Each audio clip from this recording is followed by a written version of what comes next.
You know, with all the receiver injuries, Amari Rodgers may actually get some offensive snaps this week against Tampa.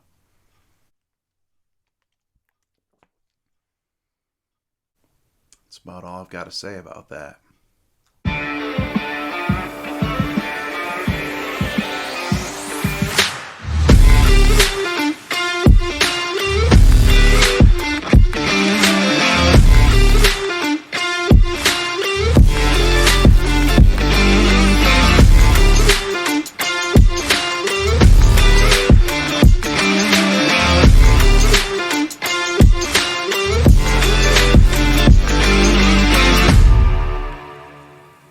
Welcome to another episode of Lombardi Time Brews.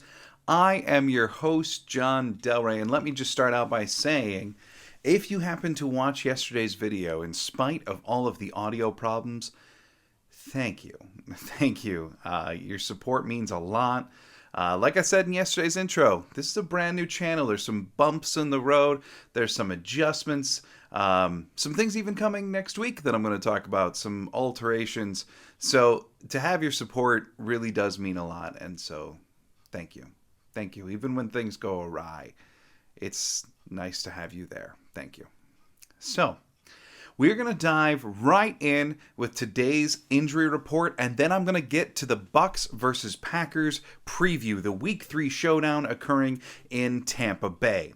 But first, this just got unveiled about 8 minutes ago, right before I decided to record for the video, the injury report for both teams. It is lengthy. So we know that the Packers wide receivers have had a lot of DNPs this week, a lot of not practicing, a lot of limited practices. Here's what we got for the official injury report. David Bakhtiari, of course, questionable. We knew that was coming. Although if you follow me on Twitter or our brand new Facebook page, you'd know I'm going to predict that he's going to play on Sunday. I have nothing to substantiate that claim whatsoever. And please don't pretend as though this is a hot take, because I'm not fully invested. But I just have a gut feeling. The way he was practicing yesterday, it's a gut feeling that this is the week. I even spoke last week about how Week 3 in Tampa makes a lot of sense. Warmer weather, elite team, makes sense. I could see it. If he's ready, I could see him going this Sunday. Randall Cobb is questionable with an illness. Mercedes Lewis, questionable. Christian Watson, questionable. And then you've got the only out for the Packers, Sammy Watkins, who's got a hamstring injury. Sammy has a big history with hamstring injuries. You just hope it's nothing that's going to be long-term. You hope that this was a minor tweak. I don't know. We'll see. We sincerely hope that this isn't the start of another injury-plagued Sammy Watkins season sacrificed for his hamstrings. We'll see. Hopefully this is just a one-week blip. But, Randall Cobb being questionable with his illness. Christian Watson being questionable. Based upon how they practiced this week, what the reports were, I'd be very surprised if Randall Cobb played on Sunday. Now, it is an illness, and of course, depending on the illness, what Randall is afflicted with, he could get better quickly. In which case, sure, then maybe. He's a vet who probably doesn't need a lot of practice to get onto the field.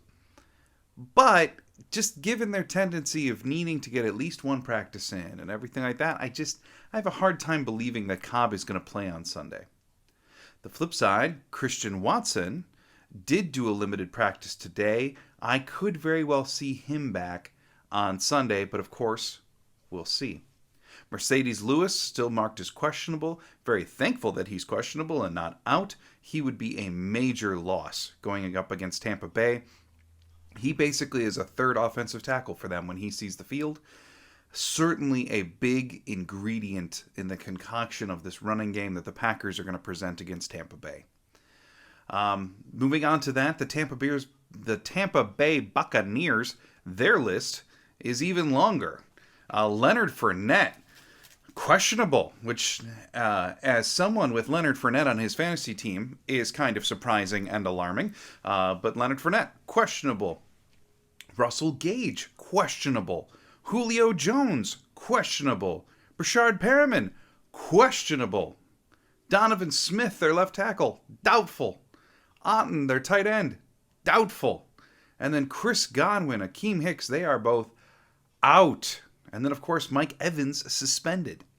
So what you're looking at here is Mike Evans, wide receiver 1, is suspended. Chris Godwin, wide receiver 2, is out.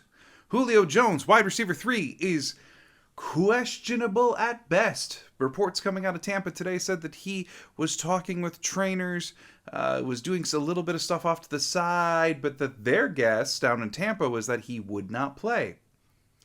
And then Russell Gage, who, if those three don't go, Russell Gage is going to be your number 1 on Sunday. If Russell Gage is questionable as well, and Brashard Perriman is questionable. Based upon everything I've read from the Tampa Bay beat reporters, my guess is that Evans obviously out, Godwin obviously out, but Julio sits out.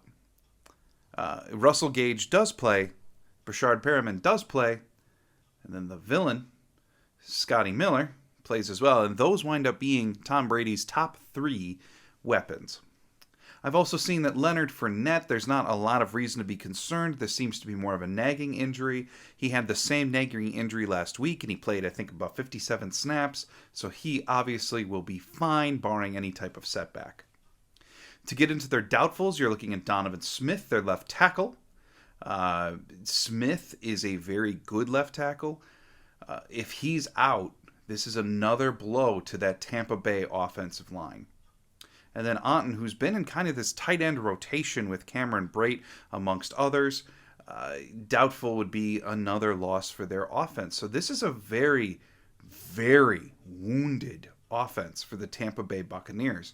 And how the Packers can attack that, both offensively and defensively, I'm going to be getting to in just a couple minutes.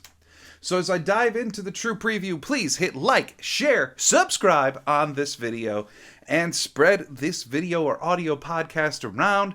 Let's build a bigger and bigger Packer community.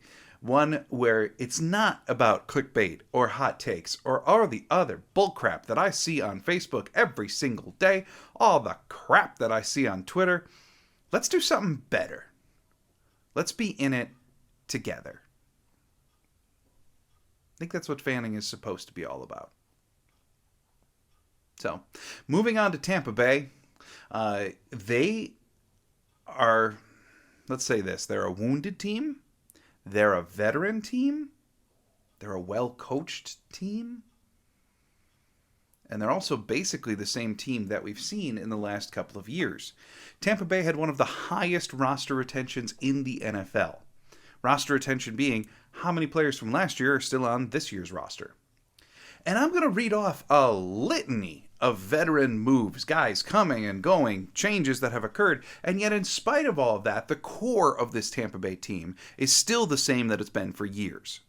So, they have a brand new head coach, which marks the 3rd straight week that the Packers are going against a new head coach. Of course, you had Kevin O'Donnell week 1, you had Matt Eberflus week 2, and now week 3 you got Todd Bowles, who, unlike the other two, is not a first-time head coach. He has had a stint before, but is Tampa Bay's new head coach, of course, taking over for the retiring Bruce Arians. In terms of new players on the team, their 2 major draft picks both occurred in the 2nd round. One was Logan Hall, a defensive tackle, and then the other one is Luke Gedke, another 2nd-round pick. Hall has found himself in a defensive tackle rotation thus far, and Gedke's starting at left guard for them, according to Pro Football Focus, with very mixed results. Some flashes of good, but for the most part, kind of been a below-average starter for the Bucs so far at left guard. Certainly something the Packers will look to exploit. Other new additions for this team: Russell Gage, Akeem Hicks, Julio Jones, Shaq Mason, and Logan Ryan. Russell Gage could be the number 1 receiver on Sunday. Hicks and Jones probably out. Shaq Mason is their starting right guard, and he's an awfully good one. And then Logan Ryan, who's been starting for them at free safety, which has allowed Antoine Winfield, who's been their safety for years, to slide into playing the slot this year, which is another matchup the Packers could potentially exploit depending on where they employ their personnel, something I'll be getting to shortly. In terms of departures for the Tampa Bay Buccaneers, you lost Alex Kappa, Ali Marpet, two huge blows to that offensive line. Jason Pierre-Paul, who recently just signed with the Baltimore Ravens on a one-year contract. Ndamukong Suh, gone off of that defensive line. Rob Gronkowski, out of that tight end room. O.J. Howard, out of that tight end room. And Antonio Brown, out of the receivers. Now, the thing is, I read off that list, and the Buccaneers just went out and straight up replaced most of who's gone. However, some of those replacements are out for this Sunday. So, still, an incredible list of talent and experience has left the Tampa Bay Buccaneers. So, what am I looking for in this game? Here are my top 4 things that I am looking for as the Packers and Buccaneers face off 3:25 Lambeau time in Tampa Bay, where it is supposed to be 88 degrees in Tampa. Gross. Here in Sheboygan today, here in Wisconsin, it's been in the 50s all day. I mean, I broke out the sweaters. It's lovely. We're built for this. We're hardy. We're not meant for Florida and 88 degrees of humid garbage. Now, will that affect Green Bay? We have seen this before where the Packers travel a long distance and it affects their play. California especially, they seem to always be hungover after that flight to California. But Florida is not a happy place for Green Bay. Aaron Rodgers, specifically in Raymond James Stadium where the Buccaneers play, does not play well. In spite of that, I don't think that that's one of the factors that affects this game the most. I really don't. I think there's other factors that are more important. So, we'll see. To use Matt LaFleur's current favorite phrase. We'll see. I don't know if the 88-degree heat is actually going to make a difference this time, or if for once it's not going to be that important. But here's the list of what I'm looking for. And number 1, we've already talked about it a bunch, health. These are 2 banged up teams. Even for the guys who are questionable, let's assume that they go. Let's take Christian Watson, for instance. Questionable. Very well may play. Is he going to be on any type of snap count? Are they going to have to call things differently because he can't go? Now, the expectation always is in football, if you step on the field, you do your full job. That's the adage, but how realistic is that? If his speed is even relatively compromised at all, don't you have to call his game a little differently? How about a guy like Mercedes Lewis? Let's say he plays. That man is old. He's got a groin injury. Is he going to be his full effect? David Bakhtiari is another wonderful example. If he plays, is he going to be the David Bakhtiari of old? We don't know. So for all of these injuries, if they play, how well? If they play, how long? How much is that going to affect the game? Now, as of today, because we just got the injury report, we know we have a better idea of who's playing versus who's not, but there's still a lot of questionables here. Still 2 key doubtfuls for the Buccaneers. We're going to find out. Number 2. What am I looking for? Number 2. Really, the young wide receivers for the Green Bay Packers. If Randall Cobb is out, as could very well be, we know Sammy Watkins is out. Ooh, Romeo Doubs, get ready. Romeo Doubs, get ready. Amari Rodgers, is he going to see some snaps? We know he was drafted to be the new Randall Cobb, and then all of a sudden, because Rodgers insisted on Cobb being here, we wound up with both. And part of the reason that Amari Rodgers hasn't played in the offense is because of Randall Cobb's presence. If Randall Cobb's out, does Amari play some of the snaps that Cobb would have? Or is Amari Rodgers that far in the doghouse that even with Cobb out, he doesn't see the field? A former 3rd-round pick that they traded up for. We don't know. But I would imagine this week for Romeo Doubs, we're going to see more thrown to him than just wide receiver screens that we've seen over the last couple of weeks. I think that for sure. Is this the week where they bring out another Christian Watson shot play? Possibly. And what's Alan Lazard's role? I know this is more so about the young wide receivers, but Alan Lazard, if he continues to play in the slot as much as he had, he is a big dude compared to Antoine Winfield. We're talking like 8 to 10 inches height difference. And Alan Lazard is one of the best run-blocking wide receivers in the league. He can block like a tight end against a pretty little slot corner. A good one. A good safety when they play him there. But nonetheless, Lazard on Winfield is a win for Lazard in the blocking department. I would expect the Packers will take advantage of that heavily. Speaking more about Romeo Doubs, Matt LaFleur gave a very interesting quote today. In LaFleur's press conference, he was asked about Doubs, he was asked about the injuries, and so he said this about Doubs. Mentally, he's always engaged. He's looked great. He's locked in. Certainly, he's going to have to take on more of a load this week. Yeah, sounds right. Sounds like LaFleur knows that even if Cobb is able to go, or Lazard is able to go, which we're expecting, Doubs is going to get more. Probably Watson too. Do we see Samori Toure activated for the first time? That one I kind of doubt. But Juwann Winfree as a practice squad elevation, I think is downright likely.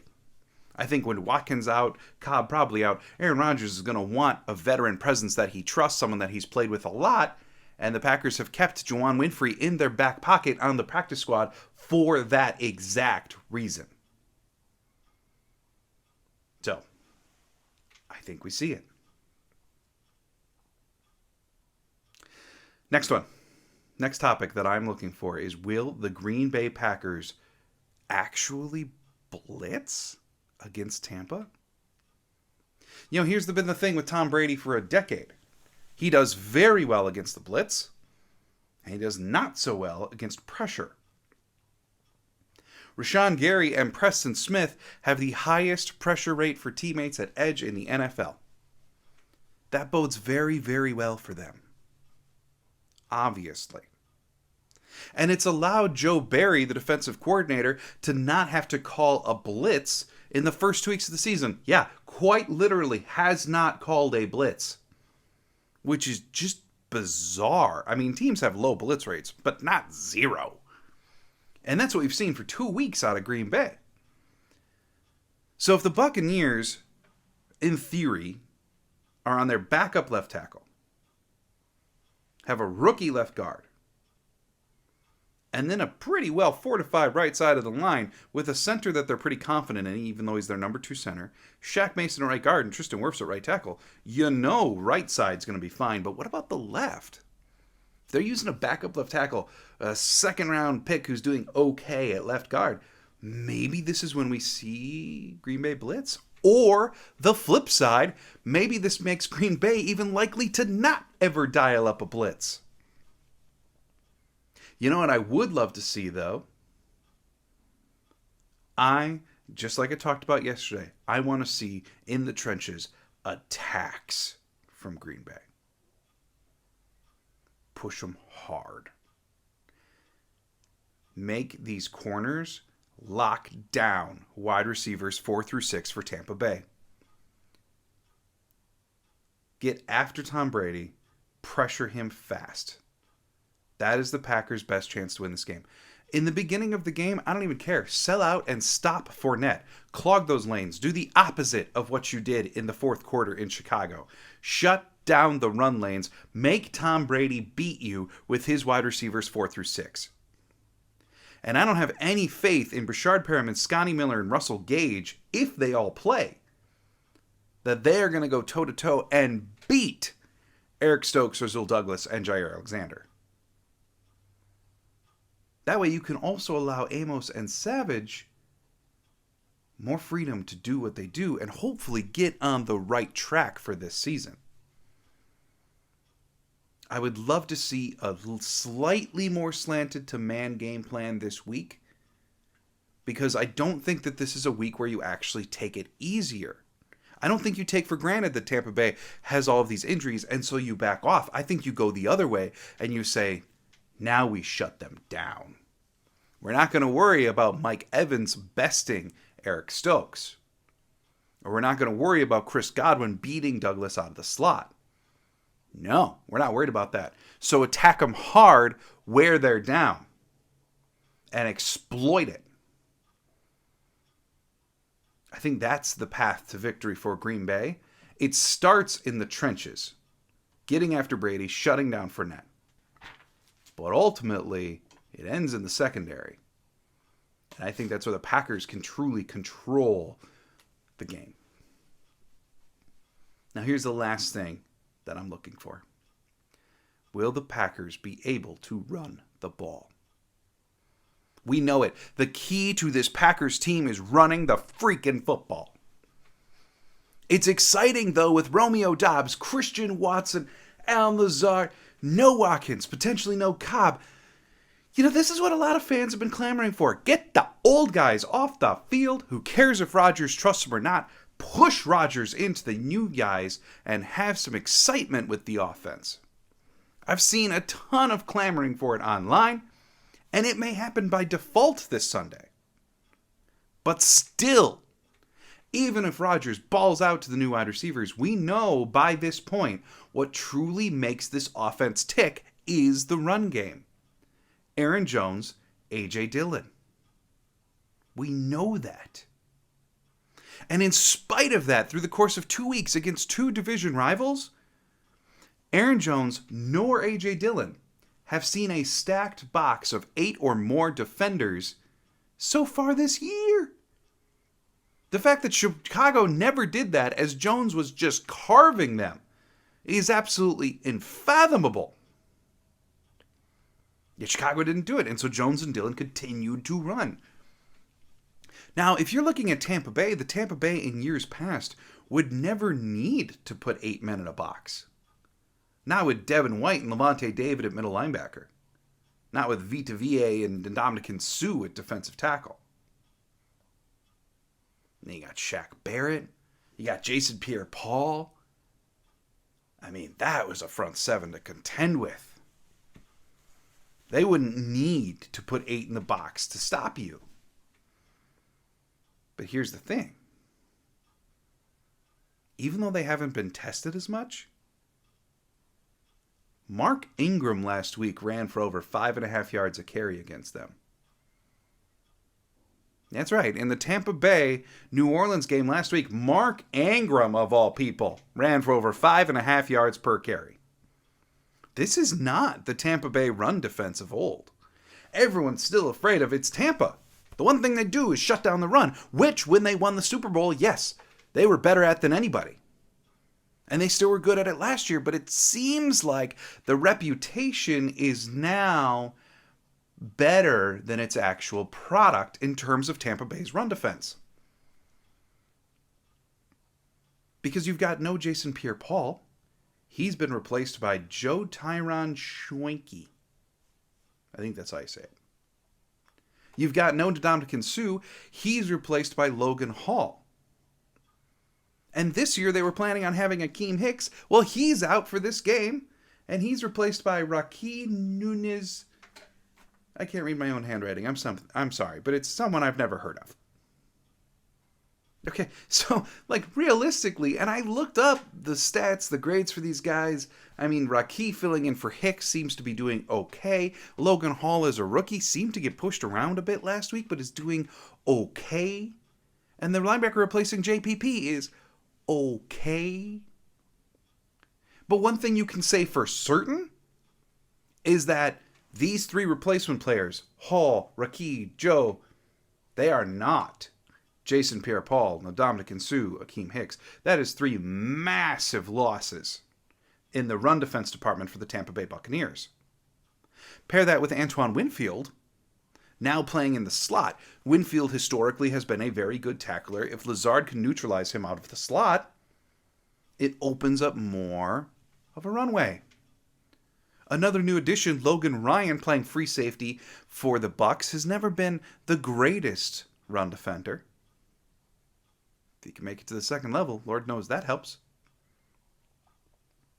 Now, the thing that I will say is we don't want to get too far ahead of ourselves, because Tampa Bay does still have some talent. No doubt about it. This is no slouch of a defense, and it all starts up front with defensive tackle Vita Vea. He is a wrecking ball. He alone can shut down run plays.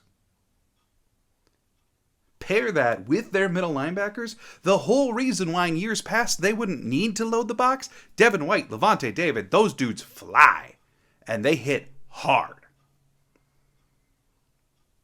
They will be the key to stopping A.J. Dillon and Aaron Jones. No doubt about it. But all of the pieces around them are suddenly question marks. I feel better in week 3 of 2022, Green Bay going against Tampa, than I have felt about this potential matchup at any time in the last couple of years. It hasn't been talked about nearly as much because they've retained much of their roster, but Tampa has lost some really key pieces. Pieces that have subtracted from what were Tampa Bay's strengths. Which is why, ultimately, after you hit the like, share, and subscribe button, the Packers win this game. Yeah, I think so. I think they head into Tampa, 88 degrees and all. And I think they work to control the game. If they can control the trenches defensively and run the ball successfully offensively, paired with some cool new wrinkles for the young guys, I do think we see Green Bay take this game. I think this is going to be more of a slugfest than Green Bay has been accustomed to in other years. But ultimately, I think this is a win, and I think it's a 24-20 Green Bay win. That's right. Book it. That's about as hot take as you're going to get from me. 24-20, Green Bay gets the win in Tampa Bay to move to 2-1 and making Tampa Bay fall to 2-1. Thank you so much for joining me on another episode of Lombardi Time Brews. Please follow me on Twitter at Jon Delray. Follow our brand new Facebook page, Lombardi Time Brews, posting a bunch of stuff on there every day now, including today's injury reports, different graphics, different stats. Go check it out. It's just building. It's something new. Go check it out. Lots of exciting things happening here, lots of new developments, and I am very, very glad that you are a small part of Lombardi Time Brews and the fandom that is the Green Bay Packers. Have an absolutely wonderful couple of days. I, of course, will be on Sunday after the game with some quick hits thoughts. But until then, have a great weekend, and go Pack Go.